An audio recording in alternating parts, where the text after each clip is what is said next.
जय Shri Ram. Good morning सभी दोस्तों को। कैसे आप सब? होप सो सब बढ़िया होगा। एंड हो गया थोड़ा बहुत टाइम। जो शॉर्ट से कनेक्टेड है वो तो रेगुलरली कनेक्टेड है, बट वीडियो बनाए हुए हैं काफ़ी ज़्यादा टाइम हो चुका है। घर पे था, नवरात्र चल रहे हैं। हिंदू नववर्ष की हार्दिक शुभकामनाएं आप सभी को। और जिन जिन ने नवरात्र करे हैं, बस आज का दिन है और कल से अपना बैक टू नॉर्मल लाइफ।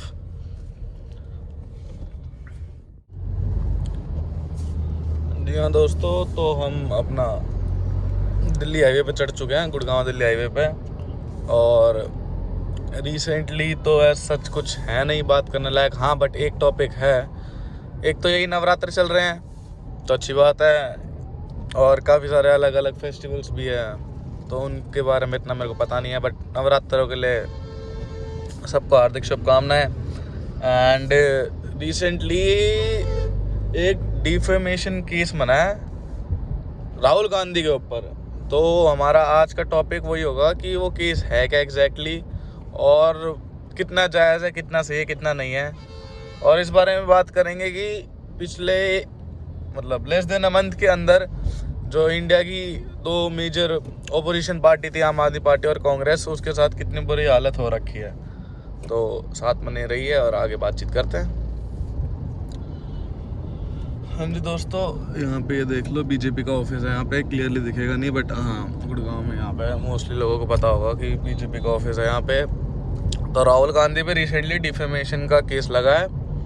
और ये केस बेसिकली 2019 में जब इलेक्शंस चल रहे थे तो उस टाइम पे उन्होंने एक कमेंट करी थी, एक पर्टिकुलरली 3-4 लोगों के नाम लिए थे। और उसके बाद उन्होंने जब नाम लिया, उसके बाद जो उन्होंने बात बोली कि ये मोदी नाम के सारे चोर होते हैं। तो पर्टिकुलरली उन्होंने एक कास्ट को या एक टाइटल को हाईलाइटेड करके बोला चोर है। और उस केस को यहाँ पे 2023 के अंदर वापस लेके आया गया, डिफेमेशन का केस लगा उन पे। और मेन बात यह, केस तो लगा है गुजरात के कोर्ट के अंदर, बट इस केस के बाद उनकी जो लोकसभा के अंदर सीट है वो जा चुकी है। अब वो गई है और कांग्रेस के बहुत ही मेजर पार्टी लीडर हैं। तो रिसेंटली इस पे काफ़ी ज़्यादा विवाद चले हैं, काफ़ी ज़्यादा बातचीत चली है। तो सेक्शन 8 क्लॉज सी के अंदर जो बात कही गई है, उसके बाद जाके उनको 2 साल की सज़ा मिली है। अब बेसिकली पहले मेन बात पे आते हैं हम कि 2 साल की सज़ा से क्या क्या फ़र्क आ सकता है। अब किसी भी लोकसभा के मेंबर को, चाहे वो रूलिंग पार्टी का हो चाहे वो अपोजिशन का हो, अगर किसी भी नेता को 2 साल की सज़ा मिलती है तो वो ऑटोमेटिकली अपनी सीट खो बैठता है। 2 साल से अगर एक भी दिन कम होता है तब उसकी सीट बच सकती है। बट ये बात ध्यान रखने वाली है कि अगर किसी भी नेता को ऑपोजिशन से हो या रूलिंग पार्टी से हो, अगर 2 साल की सज़ा मिलती है या 2 साल वो ऑटोमेटिकली अपना वो सज़ा तो मिल गई है, तो अगर वो अपना संसद में नहीं आता तो उसकी सीट चली जाती है। अब बोल तो दिया था इन्होंने, 2019 की बात अब आई है। इनको खुद भी नहीं पता था कि वो उस टाइम के बाद इस टाइम कैसे आ सकती है, नहीं आ सकती। बट जो भी है वो हमें पता है कि हाँ अब इनका वो हो चुका है। अब मेन बात ये है, डिफेमेशन का केस लग चुका है और मोदी वर्ड यूज़ करा है। और उसके बाद मोदी वर्ड यूज़ करने के साथ साथ ये और कह दिया कि मोदी नाम के सारे चोर होते हैं। गुजरात के एक आदमी ने इन पे केस कर दिया है डिफेमेशन का कि हाँ भाई कैसे बोल दिया इसने। एंड फिर उसके बाद केस गुजरात के कोर्ट में गया और गुजरात के कोर्ट ने इनको दे दिया सज़ा 2 साल की। अब यूँ तो चांसेस हैं इनके पास कि बच सकते हैं। जैसे जो हमारा सूरत का सेशन कोर्ट है, अगर वो इनकी सज़ा कम कर देता है कि जा सकते हैं सेशन कोर्ट के पास, या गुजरात का जो हाई कोर्ट है वहाँ पे जाके अपनी ये अपील जारी कर सकते हैं कि हाँ मेरी सज़ा एक भी जो भी इनका वो होगा, इन पे पेनल्टी भी लगी है और अभी ये बेल पे आ रखे हैं। और बाकी देखते हैं कि सज़ा तो हो ही चुकी है। कांग्रेस का वैसे भी जब से बीजेपी आई है उनका थोड़ा हिसाब पानी भी ख़राब ही रहा है, और तो क्या ही कह सकते हैं हम। बट हाँ, इनका वही है, इनके पास सीआरपीसी के जा सकते हैं, सीआरपीसी कोर्ट में जा सकते हैं। वहाँ पे बातचीत अगर इनकी बन जाती है कि हाँ तो इनकी सज़ा कम हो सकती है, सूरत सेशन कोर्ट के पास जा सकते हैं, गुजरात कोर्ट में जा सकते हैं। अब बेसिकली बात ये है कि ये केस 2019 का था, अब आगे बातचीत हो रही है। हाँ, केस तो बिल्कुल जेन्युइन है कि इतने मतलब इतना बड़ा नेता अगर ऐसी बात बोलेगा तो क्यों ना होगा।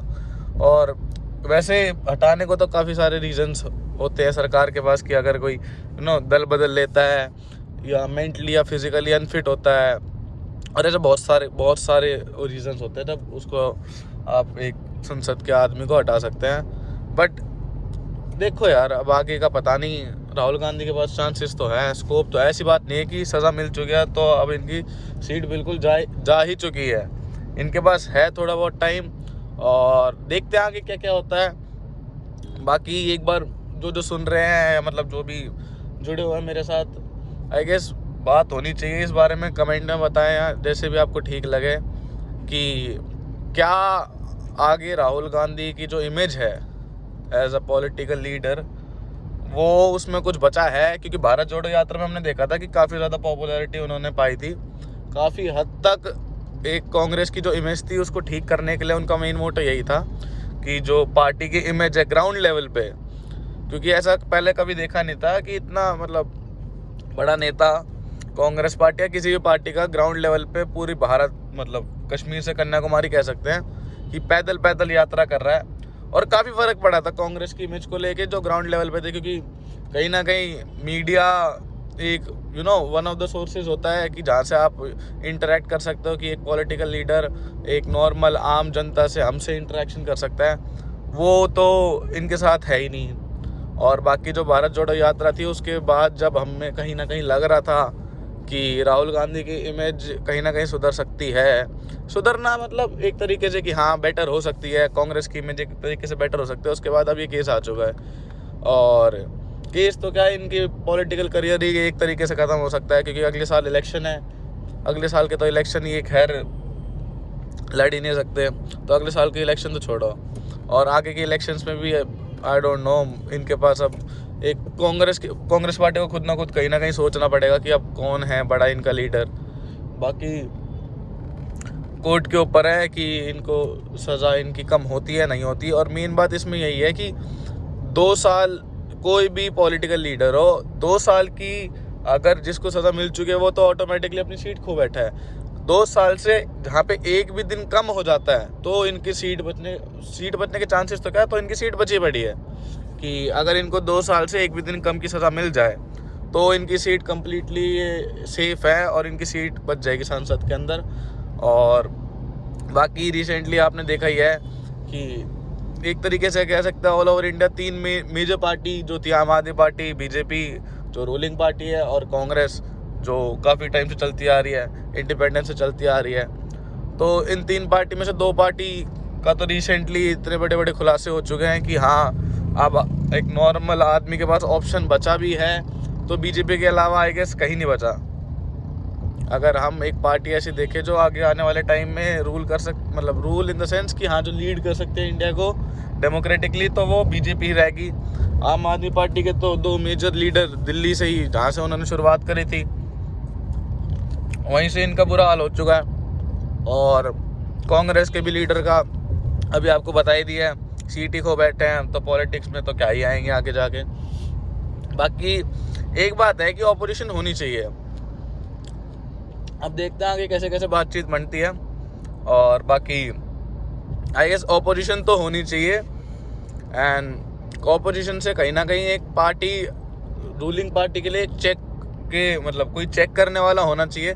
बट जो चेक करने वाली पार्टी जैसे आम आदमी पार्टी होगी, कांग्रेस होगी, उनके खुद के कांड इतने सारे बाहर आ रहे हैं कि क्या ही बोल सकते हैं। और ये केस कहीं ना कहीं बहुत ढूंढ के लाया गया, क्योंकि अगर 2019 के इलेक्शन के टाइम ये बात है, चाहते तो ये वहाँ उस टाइम भी बातचीत हो सकती थी, उस टाइम भी हाईलाइट हो सकता था।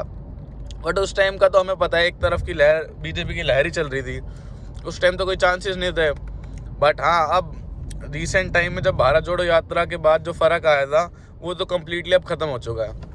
कि राहुल गांधी की जो इमेज थी, हाँ एक ऐसा युवा तो नेता है ही नहीं वो, वैसे तो 54-55 साल का युवा नेता, तो वो खुद को अपना वैसे ही मस्ती मजाक में कह रहा है, युवा तो क्या ही नेता है। बट जो भी था कि हाँ एक नेता जो मतलब पैदल यात्रा कर रहा है, कहीं ना कहीं उसके अंदर कुछ तो बात होगी जो एक पर्टिकुलर हर इंसान के मन में एक 1% का जो क्वेश्चन आया था कि चलो हाँ कुछ ना कुछ अच्छा कर रहा है, वो तो ख़त्म हो ही चुका है।